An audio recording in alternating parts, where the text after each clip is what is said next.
Hey guys, you're in a nutshell with me, Ina, ang Conservative Party. I'm not surprised, pero tuloy po ang kanilang panawagan na i-abolish ang temporary foreign worker program. Ito ang latest na post, no, nung kanilang MP na kung tawagin ang parang posisyon niya, Shadow Immigration Minister, no, sa House of Commons. Siya ang madalas bumatikos sa immigration policy ng administrasyon. She had this article, siya po ang sumulat ito, posted on her social media, I think, sabihin na natin a week ago. Ang sabi niya dito, $1.6 billion na raw pala ang ginagastos ng gobyerno for the TFW program in the past 5 years. And for her, sabi niya, it's unacceptable. Dapat daw i-abolish na talaga ang TFW program. Now, medyo mahaba yung kanyang article, no? Yung sinulat niya. Pero ang gist ng kanyang sinabi is basically, the amount is too big, only to, for her, result in the suppression of wages. Hindi na raw talaga na-incentivize ang mga employers, according to her, hindi sa akin ang galing to, na disincentivize bale ang employers to hire local, and nag-lead pa to exploitation of foreign workers. So dapat daw baguhin na yan, i-abolish na. Okay? So in this episode, ang pag-uusapan natin is how the TFW program should or can be strengthened. Kasi ako personally, guys, I am not for the abolition of the TFW program. I don't think it should be totally gone. Okay, actually kahit sila, Miss G, welcome back by the way, Miss Geraldine Valera, Thank you. Yeah, actually kahit dun sa post ni MP Michelle Rempel-Garner, meron pa rin siyang gustong matira sa TFW program. So I don't actually see it as a total abolition. Kumbaga, major revamp ang mas nakikita ko sa gusto niyang mangyari, na talagang limited lang sa mga seasonal workers, sa mga agri-workers, yung mga ganon. So, siguro kung ganon, okay lang. But then ako, I believe there are really some areas in need of foreign workers. Siguro yung mga konti lang talaga ang populasyon. And then, alam naman nating lahat, meron kasi talagang mga flaws, I guess, in the program na inabuso ng husto over the past years, at yan ang nagresulta sa napakaraming complaints ngayon. So for this episode, tatanungin natin si Ms. G. Ano ba ang nakikita mong problema sa TFW program? How can enforcement of the rules be properly done? Ayan, Miss G. Miss G, by the way, has worked with both employers and foreign workers mismo in processing LMIAs. Yes. Okay. Miss G, ano biggest problem na nakikita mo dito ba? Yeah, Miss Ina, anyway, thank you for inviting me again to Ang discuss haba nung this. intro ko, sorry. Hindi, okay lang. Oo. Ano naman, love ko yan. So yun nga, like what I've said, kasi I worked with like both sides, foreign workers and of course the employers. So yung debate na yan sa foreign workers, actually medyo matagal na yan sa TFW program. Parang naging all or nothing na. So either sabi nga i-abolish or keep it as is. Pero I believe baka ang tanong dapat dyan is, ang problema ba talaga is yung program or yung effective enforcement ng system? Yeah. With my experience, I always share my experience, Miss Ina, because I do work as per the regulations, but I do believe na yung talagang practical experience mo, nakikita mo talaga on a day-to-day encounter with the employers, with the workers is very important. It's a real life situation. Yung lagi kong isineshare sa mga viewers natin and even with you. Let's be honest, maraming employers ang sumusunod sa rules. I have all, if not many of my employers nagbabayad yan ng tamang pasweldo. No, meron silang magandang working conditions and talagang walang mahanap na reliable local workers. I'm saying this in a reliable local workers. Pero dahil may ilang bad actors na dadamay ang buong program. No, actually, even if you ask the foreign workers na nabigyan natin ng pagkakataon na makapagtrabaho dun sa mga compliant na employers, they will say all good things about the employers. So, instead na i-abolish yung entire program, this is just my 2 cents, Miss Ina. I know Okay. many will be, sabihin natin, pro or many rin is against it. No, so bakit hindi natin habulin ng mas agresibo yung mga employer na umaabuso, no? Let us do not make like a blanket proposition na i-abolish ang temporary foreign worker program. Yeah. Kasi let's not forget, di ba, Miss G, one of the top considerations for the TFW program, parang isang employer ay maka-hire ng foreign worker. Dapat nga walang local worker na natatanggalan ng job opportunity. Dapat unahin rather yung mga local candidates. I think that's one of the biggest flaws sa enforcement. I mean, I think nito na lang nagkaroon ng bagong updated policies to strengthen that requirement. Because the truth is, Ms. G, siguro sa mga employers na ka-work mo, Ms. G, okay sila, no? Talagang nangangailangan. Pero, ang dami talaga na hinihintay na lang maisuhan sila ng LAMIA kasi nga naman, baka makakatipid ng konti kapag foreign workers, marami pa yung kukunin nila. In that sense, hindi na i-enforce yung dapat i-prioritize yung local candidates. Right? Oo. Yeah, siguro may lapse talaga na nangyari during the pandemic, no? Sometimes I will see like a company wherein they will hire, talagang bulk recruitment ang nangyayari. No, so naabuso yun during the pandemic season. Yeah, I agree with that. Pero yun nga, so ngayon medyo na-stabilize na yan. No, so kailangan talagang i-revamp talaga nila ang temporary foreign worker program, but I will not agree na totally abolish ang program because napakarami talaga mga employer na they are genuinely nangangailangan talaga ng mga foreign workers, no? Yeah. So, yeah, I remember meron akong isang employer, not only one, I think like 2-3 employers, matatapos na yung validity ng permit ng kanyang mga foreign workers.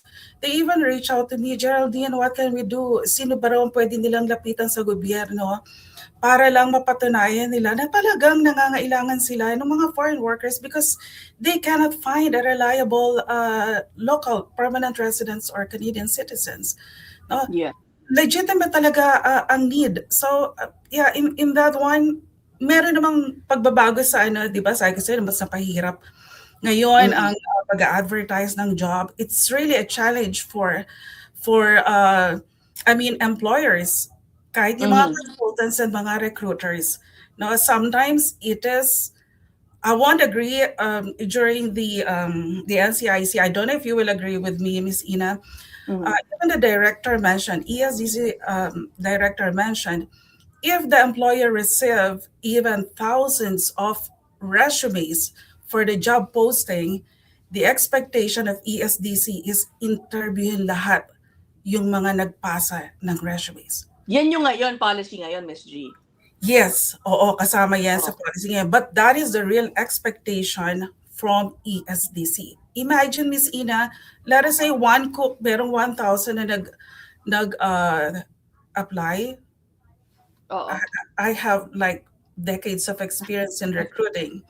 I couldn't imagine how I can manage calling, it's okay if it's a mass email, it's okay, but it's like you call each and every applicant and then put it into the report why you didn't hire those people. No, it is really, it's very difficult. It is very challenging, Ms. Ina. Paano nga pala, how will the ESDC, guys, yung ESDC po, yan yung nag-oversee ng TFW program. How does the ESDC determine if indeed all applicants, local applicants, were contacted? Isip po doon, kunyari, 1,000 yung nag-apply, Ms. G. Baka naman pwedeng, unang first 10, tapos kung may makuha, may gustuhan, di tapos na. Goodbye na. Baka kasi hindi ba pwedeng ganun? Or talagang what you're saying is dapat kontakin lahat yung 1,000 na yun kung 1,000 na mag-apply? That is the ESDC's expectation. No, that was the director. And when I was listening to him, I was like, oh my Wow. God, how can I, like I told you, I have decades of experience in recruiting, but aside from immigration, that is really very challenging. I So, see. oo, Okay. kaya nga ngayon yung mga consultant, I know many consultants will agree. Nagtaas na sila ng rate for the LMIA application because of the lots of like added responsibilities. I've also heard um, from other consultants na deny or na-refuse ang application because it's a consultant who, kasi sa job bank, Miss Ina, ang expectation ng ESDC is it's really the employer to administer the recruitment. No, Mm-hmm. sila yung magda-download ng mga resumes, i-invite to apply. There is a portion like that in Mm-hmm. job bank. So imagine an employer who is so busy, or and let us say they don't have their HR department who's handling the recruitment themselves. How can they do the task of like inviting, lots of admin tasks ngayon sa job posting, Miss Ina. And that is the heart of the LMI application, I ang see. job posting. So, Oh. yeah, but fortunately from my end, wala namang ganong, refusal because I helped the employer, but other consultants are sharing their experience. Yun na nga, it all boils down to sino yung officer na Yeah. mag-a-assess ng application. Oo. So clearly guys, sa mga viewers natin, so nagkaroon na ng paghihigpit. Mm-mm. Okay, I guess because of all the complaints in the past. But of course, some would argue it's a little too late kasi ang dami ng mga vulnerable workers na nandito sa loob ng Canada, di ba? Mm-mm. Pagkatapos maging lenient before, wala, nandito na sila and they're being exploited. That's the problem, ano. One Yes. problem dun sa TFW program also, Miss G, yung noon, napaka-rampant na may malaking fee na Mm. sinisingil way beyond, yung Mm. professional fee ng mga agency or ng consultant, yung LMIA for sale. Mm. Ano na ba nangyari dyan? Do you think that problem is in a way being addressed slowly man lang? I do believe yung enforcement medyo lenient pa siya, because Oo. I'm saying sometimes, not sometimes. Yeah, I had an experience one time as in walking lang sa restaurant, Miss Ina, and then when the owner came to know the immigration consultant ako, then he offered a little bit of conversation, so siguro Mm. medyo na ano na tawag mo doon, I'm not getting the word, parang may kumpiyansa na sa akin. And then he Oh, offered me, anyway, Geraldine, we do have already LMIA for 35,000. Do you have nakakaloka, workers? o, di ba? Ano ba Right? yan? Nag-walk out ako dun sa restaurant and I never gone back. Talaga? O tingnan mo, I don't understand. Ano ba yun? Siguro sa isip nila, normal yun. Dahil yun yung nangyayari o ginagawa ng marami. Like, Mm-mm. again guys, bawal po yun, di ba? Mm-mm. I wonder how the ESDC is looking into that because they will really never know if these people were charged, right? Yeah. Oo. Another, sorry, Miss Ina, for cutting you off. So medyo kasi nag-refresh din sa akin. I did have an employer in the past as well. Of course, I will not name the employer. I didn't know that the employer was charging the worker for an exorbitant fee. No, apart from yun nga, yung charge for the LMIA, and they paid me for that. But the thing was, I overheard from one of the workers, kasi alam ng worker na I'm not that type of consultant. So sinabi niya sa akin na, Miss Geraldine, like, ang employer is parang ginagamit yata yung pangalan nyo para ganito No? yung singil sa inyo, no? Yeah, I really confronted the employer and I really seized the contract that I did have with them. Oh, wow. O, tignan nyo. Dapat isumbong yun, Miss G, diba? Hindi ba? Yes, Sinumbong mo. in some way, not direct, but huwag magtiket dito sa harapan ng opisina. Oo.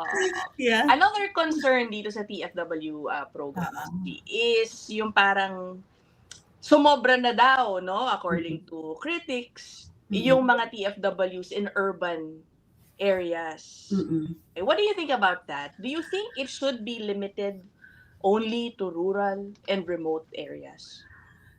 The reality is, napakaraming businesses outside the rural area, no, na nangangailangan talaga ng foreign workers. So I don't agree with that na kailangan mag-focus lang sa rural areas, no? So para padamihin lang population sa mga lugar na yon.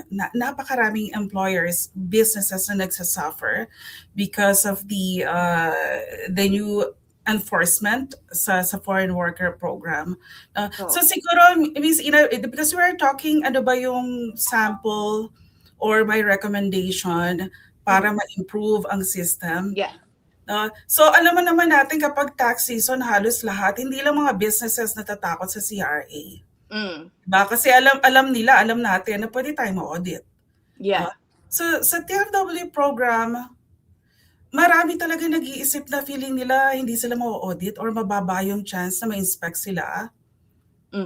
What if, let us say every employer, alam nila na within 6 months of na-hire nila yung foreign worker, pwede silang ma-audit anytime.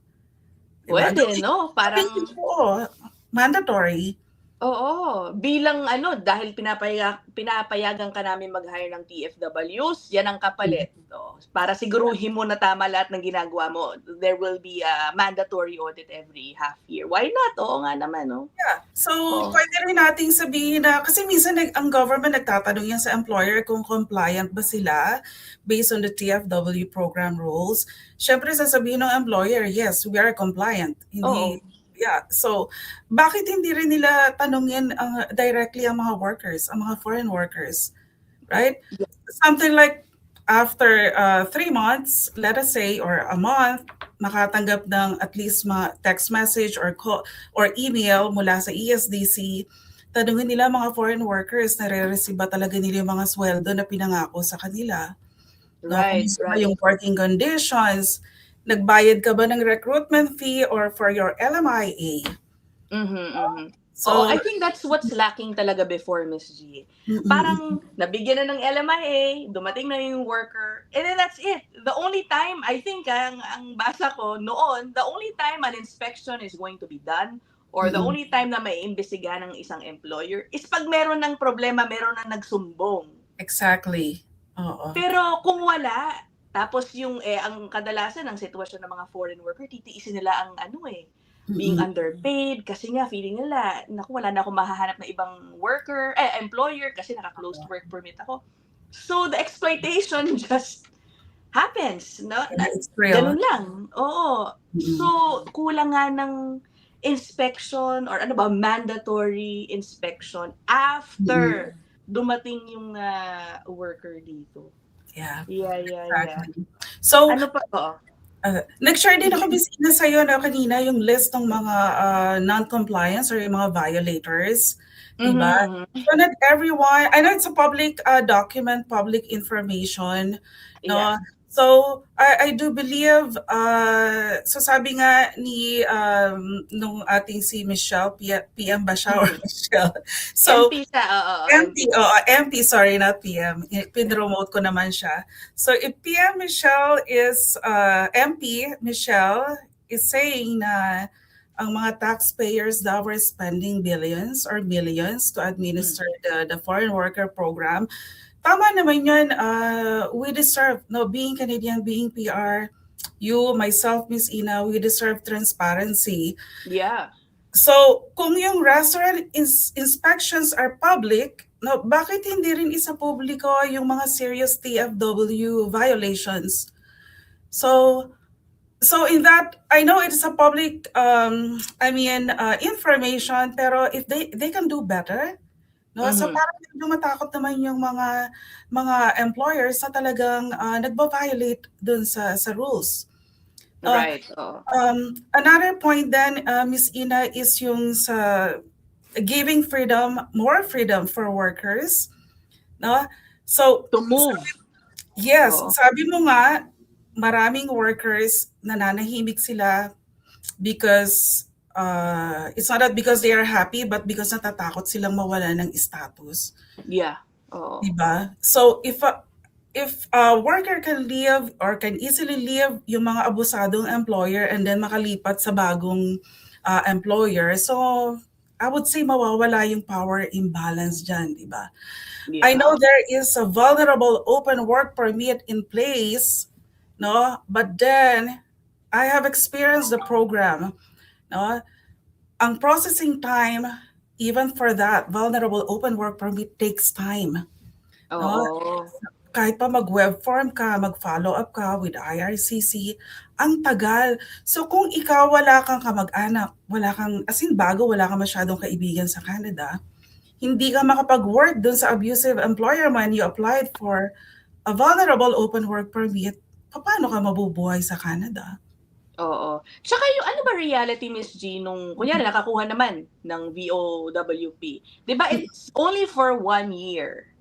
Okay. Yes. Ano ba ang success rate, no? I mean, I'm sure wala naman tayong exact number, ano, I guess Mm, only mm, mm, mm, IRCC or ESTC would have that number. Pero based mm. on those you've worked with na naka-VOWP, nakakahanap ba talaga sila ng bagong employer within a 1 year period?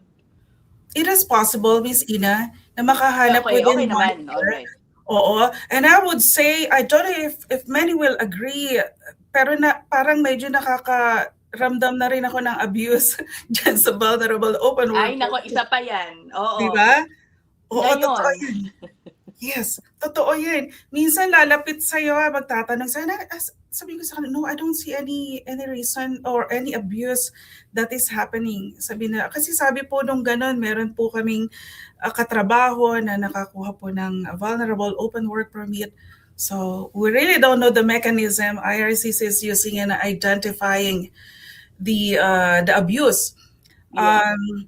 I did read something na once you apply for a vulnerable open work permit, ang next step dyan ng immigration is they will check in with the employer, with the company, but not really saying na, okay, someone applied for a vulnerable open work permit and they're saying, Oh. no, nothing like that. It's Paano just, yung style? Ano yung style nila? Parang wala lang, audit lang or simple yes. kamustahan kay employer, gano'n? Yes, oo, gano'n. So they're still Oo. protecting the worker. Pero Ay. yung sabi ko, I feel a little bit of abuse then and I hope not dun sa vulnerable open work permit. Naku, I won't be surprised, Miss G, kung gano'n talaga. I think nababanggit ko rin 'to in previous episodes. So, dahil nga gipit na, wala nang mahanap na lamia, I think some workers are trying to just examine their situation if they were in some way abused. Mm. 'Di ba? Naabuso ba ako? Sinigawan ako nung isang beses, baka pwede na akong maging vulnerable open work. I don't know, baka gano'n. Yeah, wala kung ano-ano rin talaga iniisip na no? So as you can see, the TFW program, the abuses there happen on different sides, not just the workers, pwede rin employers, pwede rin yung consultant na walang kaalam-alam, di ba? Baka ginagamit yung kanilang pangalan. Ang Exactly. dami. Oo, ang dami pang flaws. We'll see if more changes will come. Pero at least nakahirinig tayo ng ilang mga suggestions sent from Miss G. I like that, Miss G, yung siguro every 6 months may inspection or tatawagan secretly yung mga workers. Why not? Oo nga. Okay, so that is it. If you guys have your own thoughts about how TFWs can be better protected, even employers also, yung compliance para may ensure, put them down there in the comment section para pag-usapan natin dyan. We'll end this episode here. Thanks so much, Miss G. Yung kanyang email, gumagapang po dyan sa baba if you wanna get in touch with her. Thank you po. Okay. Bye, everybody!